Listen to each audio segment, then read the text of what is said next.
All right, that's enough of that. Yo. Jesus Christ. Yo.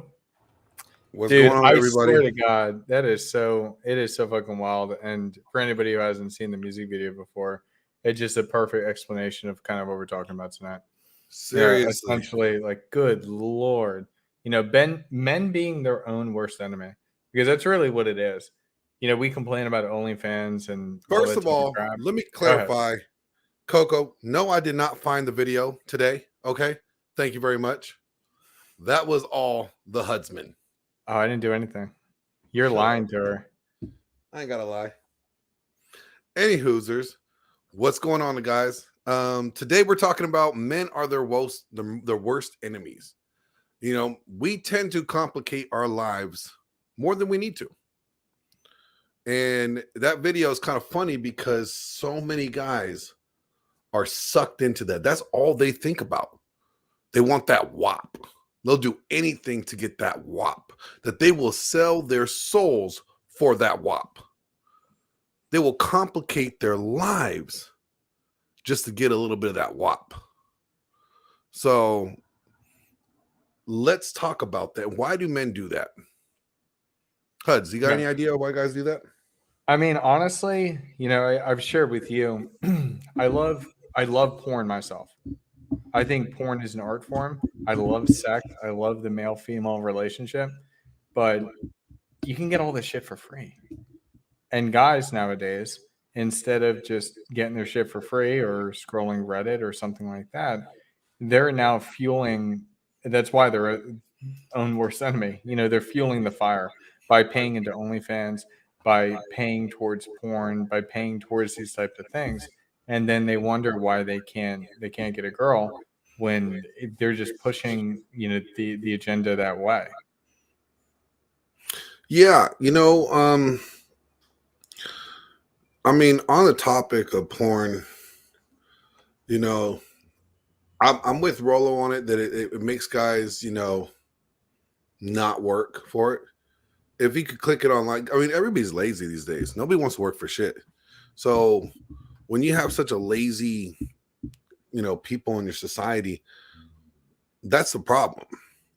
So when they could click online and get it, then why are they going to work for it? Why are they going to put in the work to level up to be a good enough guy to get quality women?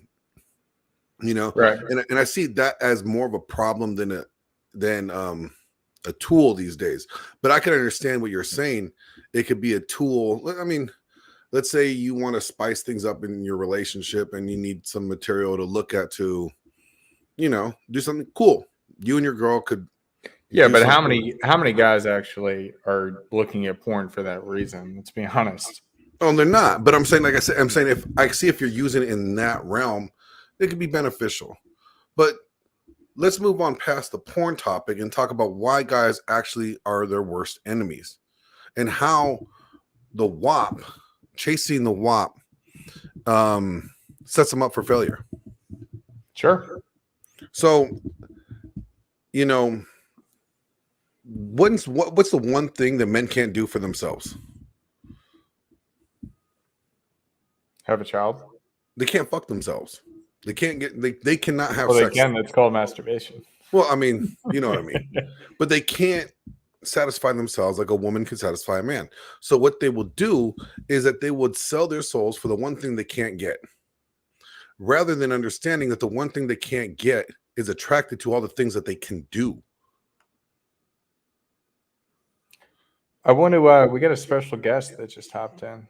Yeah, let's bring him up. Before we dive deeper, yeah, Laurent, Mr. Laurent from the Tokyo, the money man.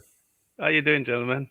Doing great. Fantastic. Thanks for hopping in. Thank you very much for having me. So, Laurent, today we're talking about how men are their worst enemies. You are a seasoned veteran. You're definitely part of the Dragon Ship. You're a Dakar in the Dragon Ship. How do you see men being their worst enemies? We found the enemy, and it's us. Yeah, absolutely. I mean, by definition, we're self-destructive. Like we always, the path of least resistance. What's the path of least resistance on a Friday night? I'm gonna stay home, play some video game, have some pizza, and vigorously masturbate.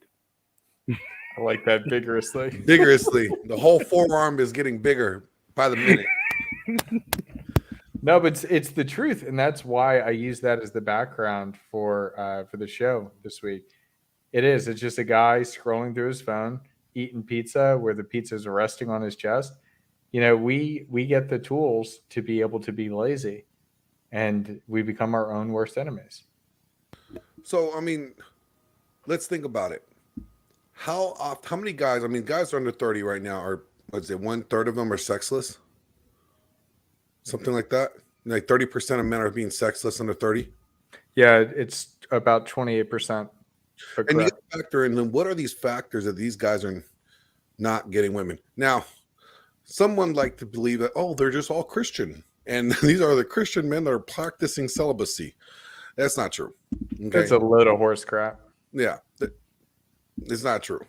But there's serious problems with men not being successful anymore. I think a lot of it is, men not having a rite of passage into manhood. Your community of men giving you a rite of passage. Your father, your uncles, the men in your life. There used to be a rite of passage for men. And we don't see that anymore. We see that you turn 18, okay, you can do whatever the fuck you want. You're no longer our responsibility. So there's a lack of rite of passage and a lack of expectations for men by men. Here's the thing. Men used to expect other things from men to consider them a man. Now we don't do that. And the only people that hold expectations of a man is women. They want a man to have 6 figures and blah blah blah blah blah. They want a man to have the money like Laurent, the charm like the Husband, and the strength of Glenn Lawrence, all in one. And you don't find many men nowadays that are capable of having these things because one, they were never taught. You don't find, you know what I'm saying? So Laurent, what do you think? Do you think that's right? Like guys are lacking this Men need mentors. I Yeah. was lucky. I was lucky enough. Like when I was in my, I come from the South Pacific, and my father was handicapped, so he never really was a mentor. I love him very much, though, to this day. And I found a mentor, and he taught me martial arts, and he taught me that you're responsible for everything that happens in your life, the good, the bad, and everything else. Take responsibility for everything, and this is where you're going. And he gave me a code. It's a bit like a Dexter, except I don't run around butchering people. Uh, but having the code, having a mentor is very important. Men need mentors. Men need guidance. Men need older people. And in the professional realm, this is something I should have done. Find a champion. Find a champion. Find a mentor. And how do you do that? Like you can't run around saying, "Yeah, would you like to be my mentor?" Some people will say yes, but actually find what you can bring them value to, and then they will be. Older people are more than happy to mentor people. This is what you're doing effectively. So we all need mentors. It's a great point, and I think one of the biggest pitfalls that men have is ego. Because with ego, you go ahead and you don't want to seek the help. And you're going to have to search through a lot of crap. You're going to have to search through a lot of coaches that don't resonate with you before you get to the point where everything kind of clicks internally in your head. And that's just the journey. That's the path. That's the hero's journey. And without doing that, you're never going to get to that point. Yeah, I think also guys need to get it in their heads that life is not going to be easy for them. Like life is not going to be easy for you if you are a man. It's just not. Okay, like the reality is life's going to be difficult. There's going to be challenges and there's going to be hurdles that you have to overcome. Thor told me a saying that his dad told him. And just so you guys know, I had a great trip with Thor, going to Vegas, meeting up with Savo. We and got to hear everybody. about this trip. I see Afi in the chat. Shout out to you, my man. I know you Yeah, guys had a Afi hell of a lot was of there. fun. Me and Afi kicked it. It was good. It was great Passport times. King. But what he said was this. It was like he would remember saying like, "Dad, I need a hand with something," and his dad would tell him, "Well, look at the end of your wrist. There's your hand. Do it yourself." And sometimes we have to trial and error. We have to constantly try to improve ourselves and fail. Failure is not a bad thing, guys. Failure is beautiful. Okay? Like when I was bodybuilding and I was competing, I failed many times at lifting a certain weight. But each time I would push myself, I got a little bit stronger. So you don't get strong in your comfort zone. You get strong when you're pushing yourself and you challenge yourself and you fail. What was it? Einstein that said that he learned how to make a light bulb by failing 1,000 times, or he didn't fail. He found 1,000 ways not to make a light bulb. That was Tesla. Not Tesla. The other one, Edison. Thomas Edison. Edison. That's right. Yeah, Edison, By the way, I still not hate Einstein. you. I still hate you for misquoting it because Edison actually stole it. But Exactly, he stole it. That's the thing. It was invented by a British guy, and the guy who perfected it in his laboratory, Edison fired him. That tells you the character of Thomas Edison. Okay, so he hired 1,000 people and stole the best idea. I mean, move it on. Okay, I got one for you then. What was that? Steve Jobs said, talented people borrow and genius steal from everybody. So There that's you true. go. I mean, Michael Jordan said he saw like a whole string of failures. So moving past failure, I mean, failure is just a tuition that you have to pay. And I always believe that, hey, don't pray for an easy life. Pray for the fortitude to weather what is coming your way. And like everybody, it's just interesting. Like let's segue into money, for instance.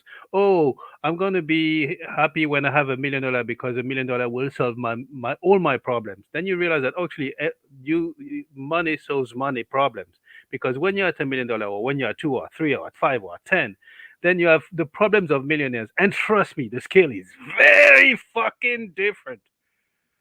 So it's not about, oh, I'm going to pay my electricity bill. No, I got to pay like, oh, I have $150,000. Actually, I need to go.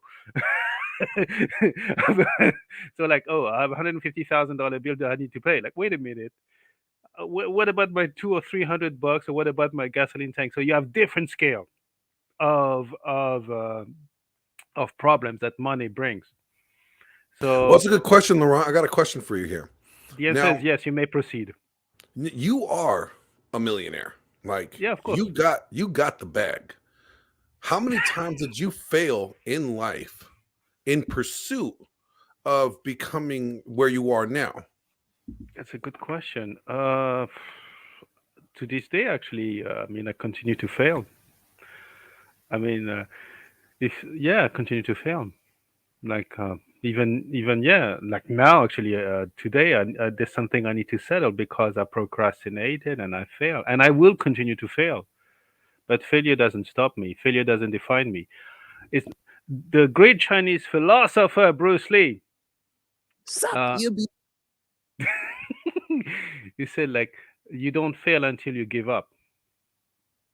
So yeah, I mean, I fail, but it doesn't make me a failure.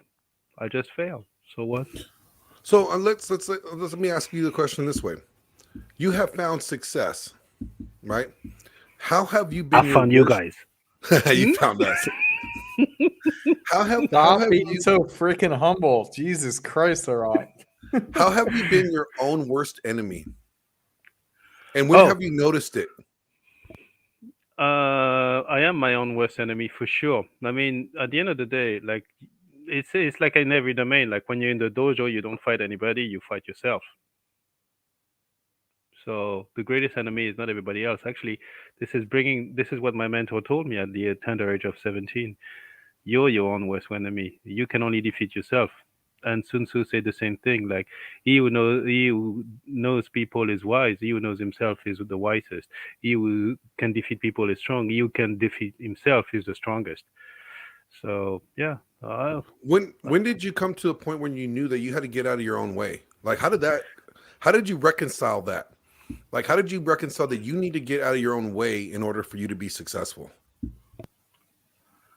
Oh, man, you put me on the spot. I'm not accustomed to that. Hey, you know what? You're on the Big Brother show. I'm gonna start firing rapid fire questions at you. But Yeah, like, what did I do? All the time. I mean, it's very simple. Sometimes you win, sometimes you learn. So failure is a good teacher as long as you don't take it personally. So yeah, and eventually you realize that you need to change yourself. It's the same thing in the markets. Like for instance, if you look at trading, the market is very simple. You enter with a certain quantity, you exit, and so on and so forth. Rinse, repeat. And somebody said that oh, he can publish his strategy on the cover of the Wall Street Journal for 2 weeks in a row, and 95% of the people will still fail. Reason being because they get in their own way. So when money is on the line, it's it's a very rapid feedback. and then let's turn it I from. want to point out something that he had said in his statement. You win and then you learn. Yeah, you That's don't it. lose, you learn. Exactly. I think that is a brilliant, brilliant thing here. Men Yeah, are their own worst enemy because a lot of times we don't look at it that way. and here's a question for everybody, and I'll start with Huds and then Laurent, and then I'll finish. Um, when it comes to being your own worst enemy, when in your life did you realize you were your own worst enemy in relationships? We're gonna get into the dating aspect or the marriage aspect. When did you realize you were your own worst enemy in your relationships?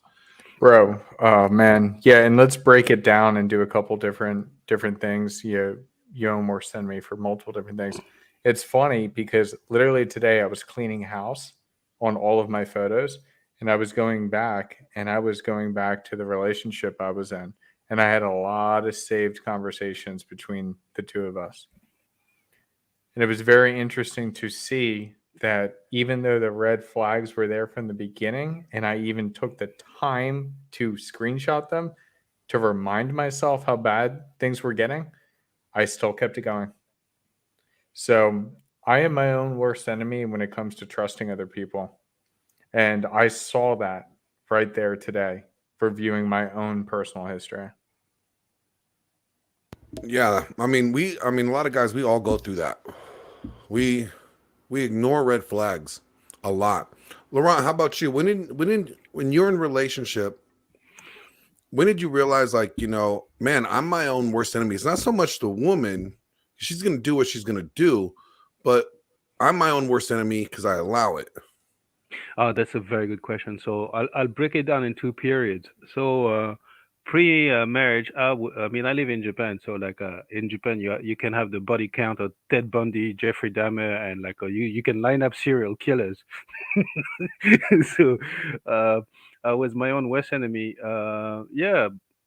Because at some point I said, "Oh shit, I need to have some game." So I developed some game, and then whoa, rock and roll. It was great, but I was my own worst enemy in a sense that had absolutely no loyalty, and I let go of a lot of good chicks. So I ended up getting married. We married, but we made by familiarity. We bring our unfinished past into our future, trying to fix it, trying to heal it, or trying to avoid it. So this is what I did. Fast forward, I married my wife. It went well. Then a couple of kids, and then things went downhill. And then it went so bad that actually I found the red pill. I was at my wit's end. And since I found the red pill, it's been a journey of 3 years. And I mean, I didn't find the red pill in the first place, but it was a journey of 3 years, and I found the red pill about a year and a half ago, or somewhere like that, a year ago. Met MLD and so on and so forth. And it's interesting because I'm the same person. These are the same conditions, and literally, like I had absolutely no form of respect in my household, even though, like, hey, I bring the bag and whatnot. But I was considered a loser, didn't deserve any respect, and now respect. And then I realized actually I can't change people. We want to mold. We want to change the world. Like all those social justice warriors and whatnot. Like, oh yeah, well you got to do this. Yeah, what's the balance of your student loan? Go talk to me when you paid off. Uh, hey, They don't bye have bye. to pay it off. Biden's taking care of it. All right. Actually, you know what? I disagree on that point. I think it will never be paid off. There's a very technical reason. They can give a discount, Right. but it will never be paid off because and it cannot be forgiven because there's a technicality is that actually the government sees it as an asset. When you have an asset, you can issue more money. So no, it's not going away anytime soon. Unfortunately, or fortunately, I should say. You know what? Hold on. I have a rebuttal for that. Okay. When Trump was in office, shit got paid off. He paid off my student loans because I was a veteran, and so Ah. he paid mine off because I'm technically injured from the military, so he paid mine off. So he Was paid it mine your off. ego that got injured, or No, injuries, back injuries and stuff. But because I got injured during my line of duty, he paid it all off. So I That's got a that's zero. probably because of insurance and stuff like this. Yeah, So it won't be blanket like blanket forget about for debt forgiveness. But what I realized is actually I was the same me but different. I mean, same external conditions, but the software inside became different. I realized I can't change people, but I can change. If you don't dance the same dance that you used to do, if you dance a different dance, people will have to adapt.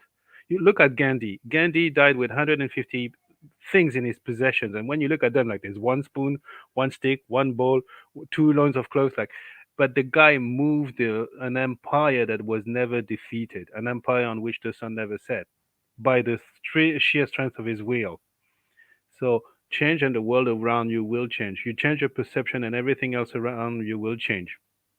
yeah. I would say for me, brilliant? um, I was like you, Thuds. I saw a lot of red flags, and I went through my divorce, and I was in what would you call like a red pill rage moment. There was a time I was in red pill rage, and then I brought all that baggage from my previous relationship into my new relationship, and it caused a lot of turmoil.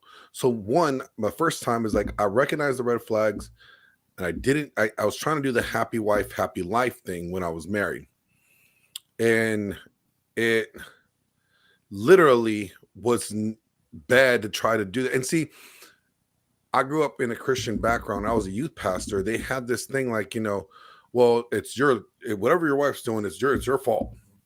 You're the problem. You got to fix yourself, or your wife wouldn't do those things. So there was no agency. This belief that women didn't have any agency, any responsibility for their negative behavior. So, like, if your wife's cheating on you, you're doing something wrong. Fix yourself, and then she won't cheat on you. And it's like, okay, so you can only take so much. So then I should have just left when from the beginning, and I didn't. Then there was a process of exiting out of it, everything, and it was a really big mess. And I brought that anger and that resentment of women into my new relationship, because then I got red pilled, right? Oh, all women are like this. You get that rage, and once you get aware of the behavior, and then it was going through the process of being red pilled, I realized, damn, I'm my own worst enemy, because one, I exited a relationship. I didn't give myself time to heal from that properly and really go through the whole red pill phases before I got into a new relationship. And by not doing so, I allowed that bitterness from my previous relationship, my marriage, to plant roots into my new relationship, which only poisoned it. And it took a lot of work to rip out those roots and discard all that shit that I brought into my new relationship in order for the new relationship to thrive. And a lot of that was myself. It wasn't so much the woman, it was myself that I had to realize that I'm my own worst enemy here, because I'm doing things based off of a previous experience and not taking the new experience as a new experience. Like, being enlightened is one thing, knowing the red pill is one thing. But I had the view set that all women were like this. And so when you have that view set, that's when you're when you're so concerned about not getting hurt or not getting burned by women, you play safe. You don't play to win. You just play not to get taken advantage of. You play not to get burned. And Right. then if you do that, you're not going to have success. You're living in safe mode. And until I realized that and was able to correct those things, I noticed my relationship got better. I noticed things got stronger and things were now moving the way I wanted them to move. You know, and but it took me realizing I'm my own worst enemy. You know, I'm causing this unnecessary conflict in my own life with somebody I don't want to have conflict with. Right. No, that's a great point. It's huge. I find that, you know, at least with myself, it's the same type of thing. As men, we're supposed to be leaders, correct? So if we're not trying to be, if we're supposed to be leaders, then we need to fix ourselves first before we try and be that leader. Because nobody wants a leader that has no idea what's even going on in their own internal head. So I think that's a huge, huge, huge point. So past relationships, though,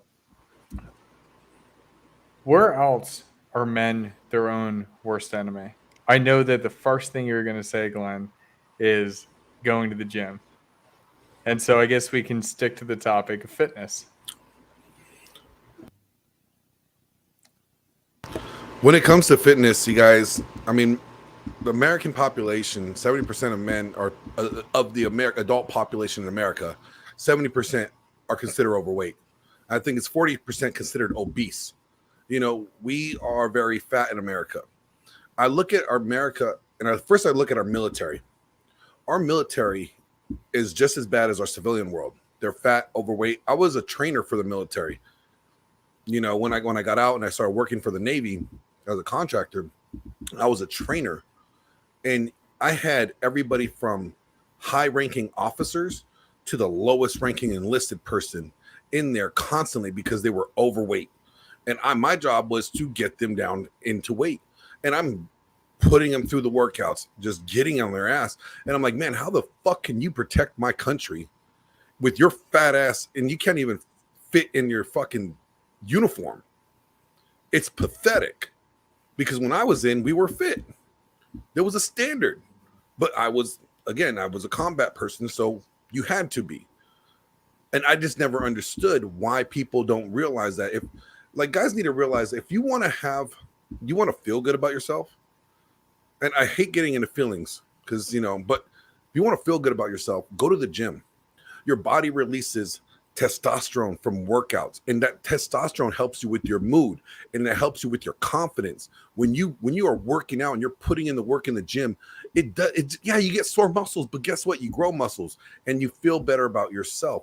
We live in an era where men have the least testosterone naturally than the generations before. And we're not doing anything to help ourselves there if we're not going to the gym. Our foods, the body washes, the lotions, the shit that you put on yourself has so much soy in it. And soy produces estrogen, you know, and then you end up becoming a soy boy like Huds. And then, you know, get out of here. But I mean, you know, you have to constantly work on yourself. And the best place to start, and I tell guys all the time, the best place to start is in the gym. And I'll tell you this from experience. I was 285 pounds. I owned a few barbershops. I was making a little money, you know, but I was fat as fuck. And I remember my confidence was low. My confidence was in the dirt. Wasn't getting attention. Didn't feel good about myself. And then I had somebody challenge me because he was a competitor in bodybuilding. I was like, man, I need to get on your level. He goes, you will never get on my level. You will never get to the place where you can compete. I was like, all right, hold my beer. And I started this journey of competing and started getting into shape. And I lost, 85 pounds in a year and a half. And then I started competing. And I took that knowledge and principles from competing, the discipline from competing. And then I said, you know, I'm going to go back to college. I'm going to go learn theology, because that's a really hard, subject, and I want to prove that I'm smart. Went to college, got a 4.0 the whole time, and I got a degree. I was like, shit, now I'm not stupid. I'm fit. I'm strong. I know how to make money. I'm going places now. The confidence is there. But it started from something tangible, something I could see and work on every day, which was the gym. So I encourage guys, if you really want to push yourself and level yourself up, start with your fitness. Start with something tangible that you could see. You could see it in 90 days. You could see changes in 90 days if you're disciplined enough. So I would definitely recommend guys starting there. Go ahead, Huds. That's a good point. It's a good point. It's a great point.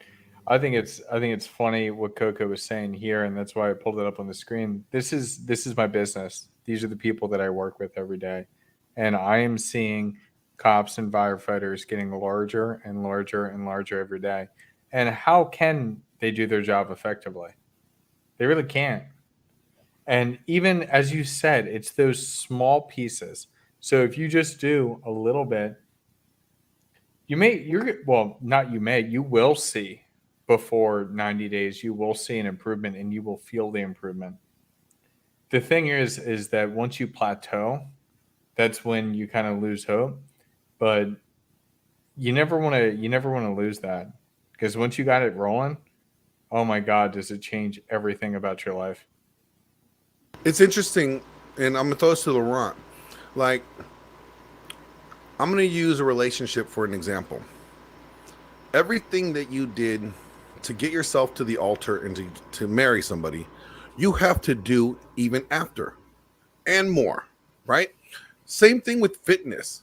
Look, everything you do to get your body in shape, in order to maintain that shape and to get better, you have to do everything you did and more. You don't get to just stop. See, people live in this diet fad lifestyle in their mind when it comes to working out, but they also do that same mindset, the mindset in their relationships. Okay, they're like, oh, I did all this. He want to marry me.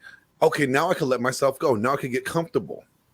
No, whatever you did, in like for Laurent's sake, whatever Laurent did to become a millionaire, guess what? He has to fucking do that every day and more in order to continue his legacy and to continue to grow his empire. So if you are dating, everything that you're doing in the beginning of your relationship, you have to do that and more in order to continue your relationship to grow. You want to grow your relationship, you have to put in the work to make it grow. If you want to grow your body and get stronger, you have to do everything that you did in the gym yesterday and more, build up off of it. You have to constantly push yourself to grow.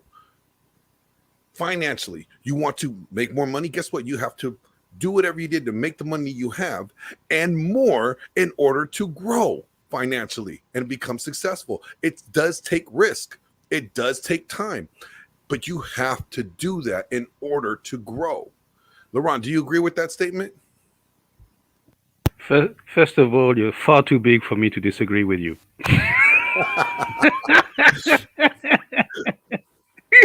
So yeah, Oh of course, man. of course. I mean, it's interesting because it goes both ways. Like you get married for a lot of actually, interestingly enough, I believe that marriage is bad for women in the sense that they stop competing for something, and we both get complacent on both sides. Like men and women get complacent. Okay, I worked hard to do this, to do that. Now I'm married, I can put on a dad bod, and before you know, she's sucking she's vacuuming the neighborhood's fluid. So you got to keep working at yourself, of course, all the time. And I was talking with MLD about this, and I could really clearly see a aha moment. There's two things about getting rich and staying wealthy. And the things that get you rich are not the same. The mindset that gets you rich doesn't keep you wealthy, and it's very important here. So, and this Can, is can what you you see. can Like, you elaborate on that a little bit? Like, okay, there's a difference, as you said, there's a difference between getting rich and staying wealthy. So what work do you do to get rich, and then can you distinguish the two? Okay, so getting rich is about, I mean, in terms of mindset, is about taking risk, is about being adventurous, is about going for what I call high beta, like high sensitivity. Like you take risk, you have to take risk to beat the curve. You have to have a plan. It starts with a plan. It starts with a mindset. It starts with a plan. It starts with you got to write it down. As Robert Cialdini, the guy who wrote Influence, something that was influential in the pickup artist community, um, he said like people live up to what they write down. So you got to write your plan. Like the only guys who don't write a plan and go into battle are called kamikaze. That's probably not the best plan. So you got to have a plan, and you have to take risks to beat the average. So to be better than the average, to get yourself to wealthier, and you got to educate yourself. So this is basically risk taking, optimism, and be willing to make sacrifices.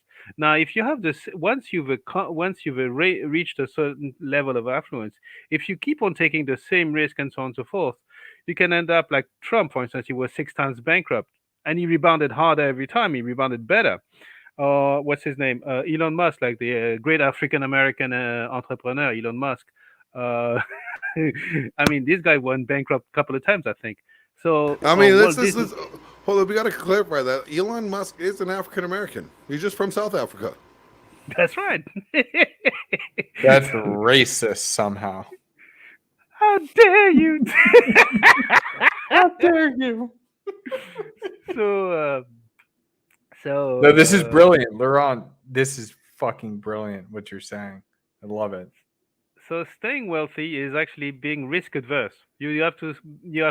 So Oh on the one yes, hand, and this is very difficult to do. An MLD, for instance, the guy has absolutely zero problem getting rich, but staying wealthy is his nemesis. And a lot of people are like this, like they're getting rich, and then they adapt their lifestyle, but then they can't adapt down. So they buy this car, they get bigger apartments, or they get better clothes, and so on and so forth. So staying humble and staying wealthy is difficult. and that's what Joanna, Joanna is saying hello. here. Joanna, I fucking love you. You are absolutely fantastic at deciphering things and saying it in a great way. You know, we're designed to evolve. Men and women are their own worst enemy. They think, and we're thinking about this in just the men piece, point of view right now. They think there is an end goal, and then they stop. Never stop betting yourself until you die. And that's exactly what we're talking about. Is like once you become successful, if you don't maintain, go ahead, Laurent. We know what the end goal is. It's like 6 feet under, pushing daisies. So that's the end of the journey.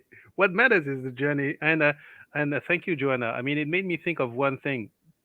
Like men are their own worst enemy. But what if, for instance, the equivalent for women? What if we accept that we are our own worst enemy? What if feminism was women's worst enemy? Just what if? Entertain the thought. What would it look like? Just entertain the thought. I'm not saying it is, but entertain the thought. Well, I What think if we it could was? say we could. I think we could say that it is. I Well, of course mean, we did. We Let's hear believe the so. let's hear the hypothetical that he's producing right now. yeah. Yeah, just entertain the thought. Stay with the thought, not in the feelings, and what it would look like for a woman. What if you see? What if you Glenn's feelings consider got that it hurt. was exactly? You don't want to get demonetized right away, man. But like, no, I think it's great. Like, what if feminism is not that hypothetical, but I think we all agree here. We believe that feminism is women's worst enemy. I I want think to we could. hear. I want to hear what Laurent was trying to say, though. Oh yeah, for sure. Laurent, please continue. What was I saying? Sorry. He for, It's, Like, let's pretend for a second that feminism is women's worst enemy. it's just an hypothetical, a question thrown at women, and to see how they answer. But if you look at what it produces, women have turned into the men they hate. It turns women into the men they hate. Right. It's not a great accomplishment now, is it? yeah, because Truth. they end up out of all the male archetypes they pick the frat boy. And there's one thing that's The one that they interesting. hate the most. Exactly, they pick the frat boy, the guy that's just gonna bang them and leave them, and they're not gonna, don't care. That's the feminist archetype is the frat boy. But I find it interesting that when it comes to men, we have turned men into teenagers. And we have allowed men to stay in this teenage mindset. We have coddled them. Women coddle their children. Women coddle their boys, now more than ever, and not requiring them to man up. And then dads are doing the same thing. Dads don't really, there's no rite of passage. There's no, yo, be a man. This is how you be a man from dads anymore. And so maybe it goes back to parenting or our culture. Our culture, maybe we rely on the school or the system to create what our children are supposed to be when they're adults, and not so much parents anymore. I think parents need to get more involved in creating what their child is going to become. We don't monitor what they consume in the digital world. I mean, the internet's a huge, vast place of titties and ass, but we really don't monitor what our children becomes or consumes, and we just allow them to entertain themselves because it allows us to continue working or to do, have peace or do our own thing.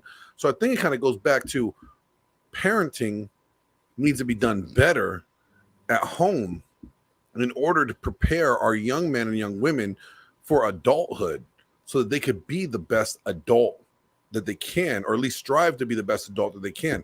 Because we live in a society, like I said, that when we have so many men would rather play video games and sit at home on their ass and not be productive, not chase their journey, not go on their hero's journey, because the hero journey on their video game is more exciting. How do we fix that, Laurent? How do we fix that problem with men? How do we get men to be more adventurous and more risk-taking and want to chase their best version of themselves again? I had a mentor when I was 17, and I had the reason why I really took on this journey, and I take it every day. And it's difficult because I mean, like, to give you an example, my wife once, like, she woke up, oh, this is no, oh, wait.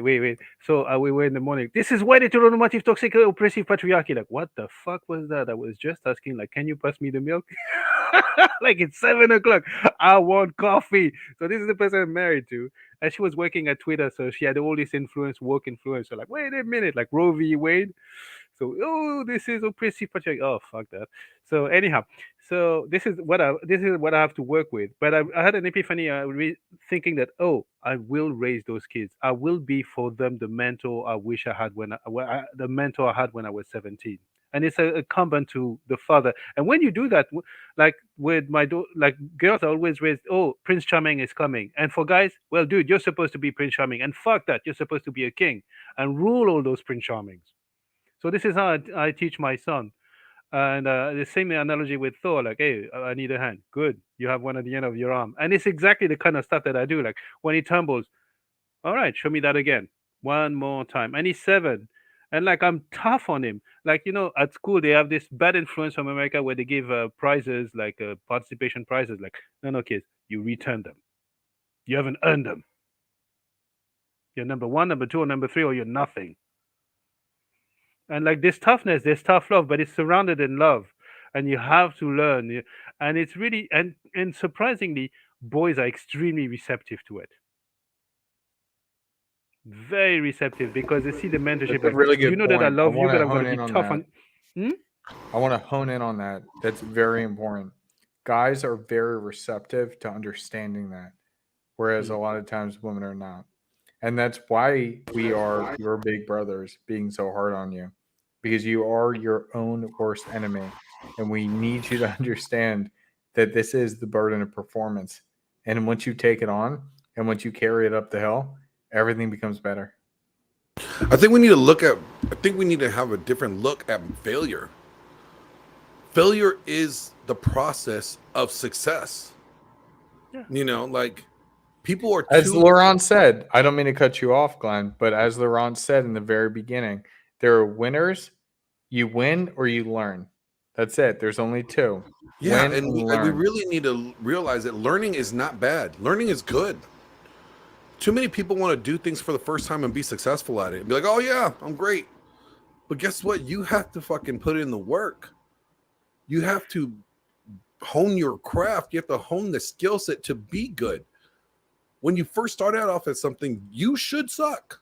And it's okay to suck at it. but you got to work at it and grind and develop those skills. And men need to realize that is important. That is part of the hero's journey. Okay, look at any superhero besides Superman. Look at like Captain America.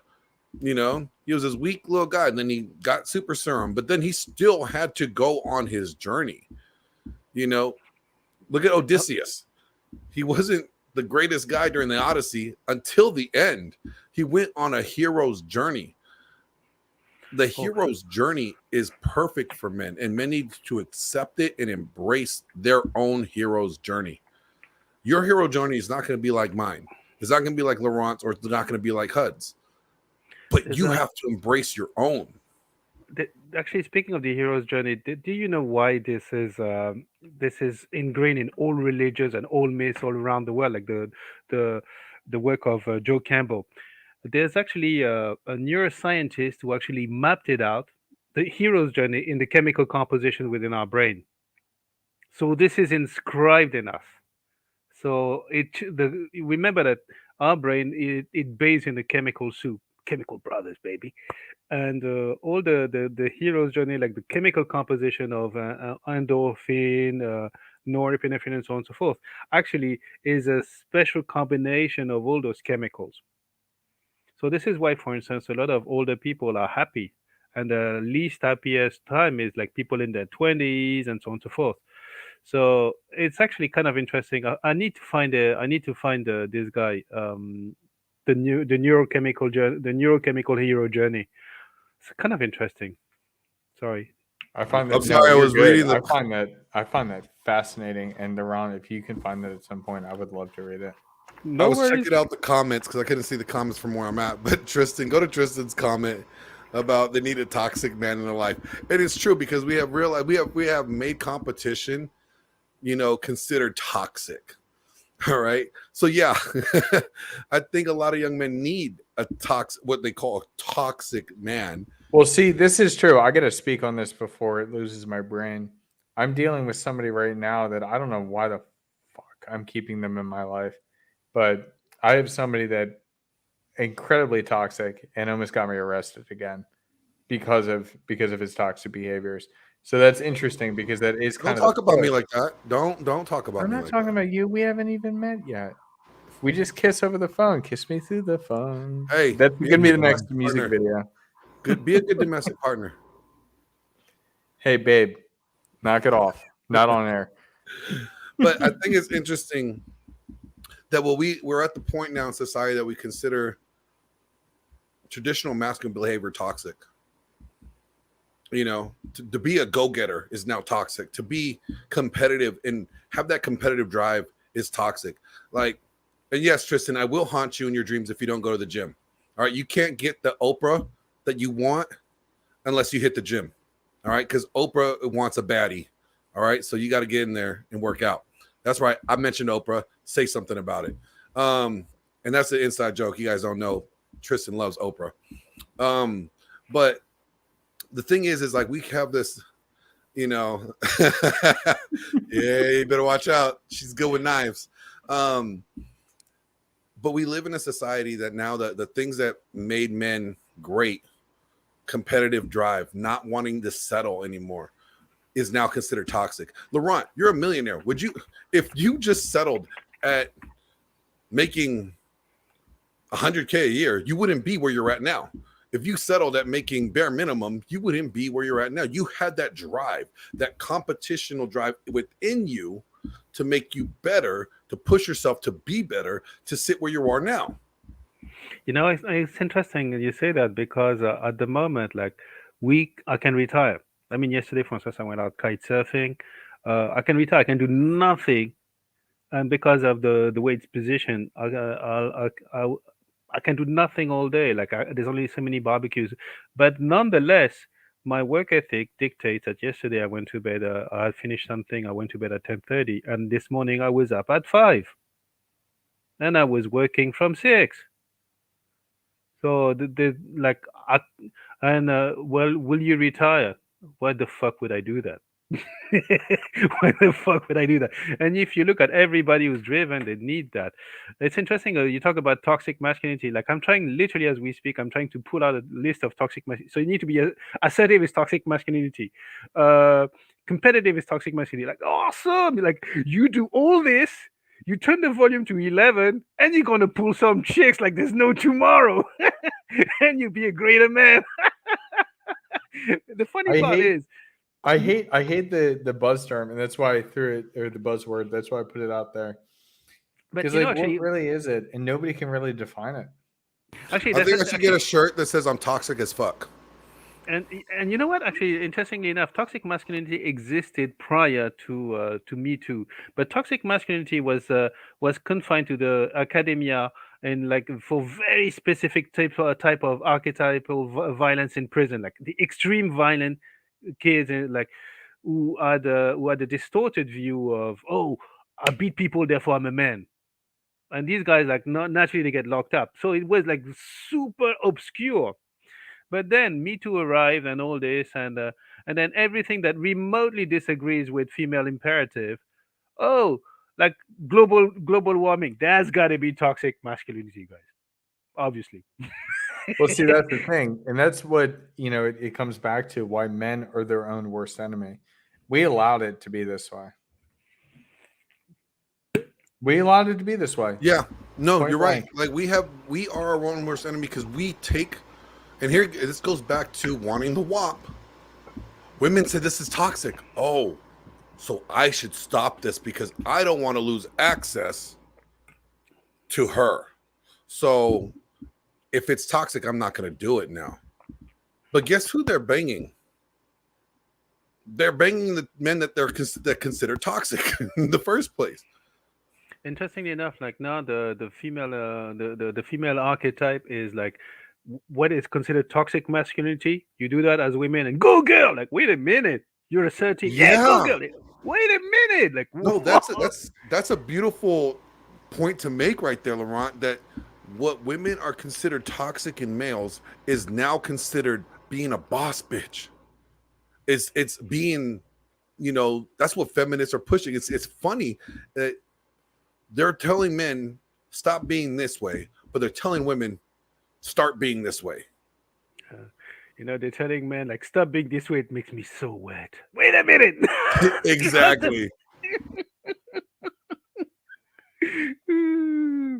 Yeah, maleness. Oh yeah, they like that. Man. Oh man, virility. Wow. All right, so we are almost at the hour mark, and we like to keep it to an hour. So let's go around the horn. Let's give one point, one way that guys could stop being their own worst enemy. Huds, and then we'll wrap it up. Hud starts with you. Yeah, drop your ego. 100%. You got to drop your ego. As soon as you drop your ego and you actually try and find some help, like I can't tell you how many people have reached out to me from high school way back in the day, and they're like, dude, I love what you're doing. And I felt weird reaching out, but I do want to like improve my sex life or my relationship life. Just drop your fucking ego and understand it's not weakness. If anything, it's actually strength. So go ahead and do something instead of doing nothing. Laurent, what do you add? What do you got to say? The greatest. You asked me like before, and I think the best answer that I would ever be able to give is go for no. Because we live inside the prison of our own comfort. But if you systematically go for no, like there's a chick on the street, okay, you go for no. Like you go and talk to her. And then "Hey, you would like to go on a date. Like you go for no, you push the boundaries, and you'll be surprised that actually by pushing the boundaries and for everything, like, oh, I want a promotion at work. Well, you go and talk to your boss. What if he says no? Well, then he says no. But go for no, systematically go for no. Like for instance, when I negotiate deals, I always push the boundaries. I must, and you know what? 9 times out of 10, I realize that actually because when we are our own worst enemies because there are two ways you can fail. You try and you fail, that's failure, or you aim too high, or you aim too high and you fail, or you aim too low and you succeed. And a That's a lot good of one. people will die mediocre because it never went for no. So go for no in all areas of your life and make bold requests systematically. Make it a habit, and you will grow. You will grow. Empires were not built by people who were arguing about their neopronouns. Yeah, that's awesome. That's actually true. That's really true. That's a really good one, Torrent. I would say, you know what? I'm gonna add. It's gonna spin off of HUD's, you know, but find a mentor, vet a mentor, and find a mentor. Nobody does it alone. Okay, even the Michael Jordan didn't do it alone. He had coaches. Wait a You minute, know, Chuck Norris. Chuck Norris didn't do it alone. He had Wait, coaches. wait. If the movie 300 was done with Chuck Norris, they would have called it One. But you have to find someone to mentor you. And you know what? There's a lot. Go to the Dragon Ship. Log on to sign up for Thor's, Dragon Ship monthly subscription. You will find men out there that will help mentor you. All right. Look into, if you want to get into money and finance, hit up Laurent to get a mentor to find how to get better at finance, or hit up, Miguel from crypto. What's his channel? Crypto.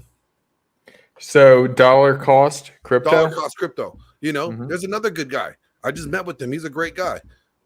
These are two people that help you with your finance. If you want to get into fitness, hit up Phil Foster. If you want to get into dating, talk to HUDs. If you want to be a badass like me, hit me up.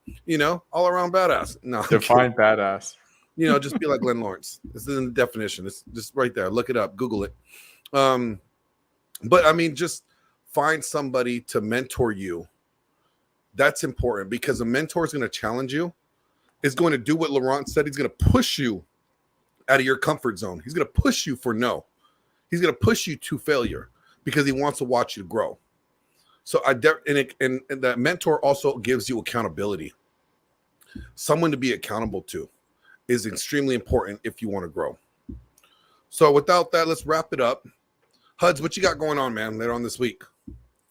Well, we got our very first Thirsty Thursdays, which is going to be fun. We're doing, I really like this, man. I love the idea of us doing, I'm just trying to throw a bunch of things around here, multiple monitors. I'm really excited about what we're doing because we're giving you guys on Tuesdays conversations like this. Can you throw up the Thirsty Thursday thumbnail for everybody to see? I could actually. While you doing that? While you talking? Absolutely. So let me go ahead and grab that. But yeah, so essentially what we're doing, we want to give you guys actionable information. Okay. Every Tuesday, we're going to have discussions like this. And then every Thursday, we're going to have women come on and actually have conversations with us. I don't want to be in an echo chamber. I know Glenn doesn't either. I know none of you guys want to hear stuff in an echo chamber. Sure, it can be fun, but it's not going to help you get better. And so if you can actually get the information from the other source, you can get better yourself. Women can get better, and we can come together in the way that we're supposed to be. And he's going to pull that up for you guys. We have our Thirsty Thursday session. Our first Thirsty Thursdays is going to be this Thursday, and we have 2 guests for Thirsty Thursdays. And as soon as he pulls it up, we'll see who these guests are. Bear with us. But until then, Laurent, you're an author. You wrote a book, a very successful book. Can you tell us what that book is for people to Sure. find it and where they can get it? Sure. So I'm a professional market participant. So I trade ETFs and a bunch of stuff. I'm a quant, and I wrote a book called Algorithmic Short Selling with Python. So the market is going down. I have a course actually that I'm updating. I was programming this at the moment. I have a course about this, about algorithmic short selling. The book Algorithmic Short Selling is very much not it goes beyond short selling, and it goes beyond algorithm. It really tells you how, step by step, how you can develop your gain expectancy, which is your trading edge, the mental behind it and the practical behind it. So that's it. That's what I do. Otherwise, I mean, and again, buying the book for me, it buys me a Starbucks. So I don't do it for the money. And a lot of people hit me up day in day out, and I don't do it for the money. I really do it to help people. And like I often tell the people I help, like we did the plunder with the dragon ship. I said, you know what, we're gonna do it for free because if you want to do it professionally, if you want to contract me, maybe as a retailer, probably you couldn't afford it. I don't say this in a pretentious way, but I've been doing this for 20 years. So I'm really out here to help people because we have three things in life: health, relationship, and money. Three primal worries. And my belief is that if we can take care of money, then it gives a lot of breathing room. It gives more space. And That's so you true. and Glenn is taking care of health, and Hans is taking care of relationships. So that we're the trifecta here, We are the especially you fucking guys. trifecta. We're the Trinity. Fuck We yeah. have the Trinity right here. Money, Uh, looks, game. Money, Yeah. muscles, game right here. So this All right. is what we got. So this is going to be an interesting one. We got Yes, Halloween. we have- Halloween. We have two women coming on our Thirsty Thursdays, and that's what's going to be. I think Coco's probably going to be a resident woman coming on Thirsty Thursdays. And there would always be another woman on there. We're going to be talking about things that you guys want to talk about when it comes to dating and relationships. And so make sure you guys tune in this Thursday for our Thirsty Thursdays. We're bringing the ladies on. So stay tuned to that. Good stuff. All right. And for You got me- any last thoughts? My last thoughts is, you know what, go out there and chase excellence, chase your dream, put in the work, you know, be better tomorrow than you were today. All right. I'm going to send us out with something. I think it'll be fun. Just going along with the entire theme. What are you sending out? I'm just going to play another video. Oh God, why here we not? go. He's gonna play another. We're good. All right, guys. We're Well, good. have a good one. Until then, see you guys Thursday.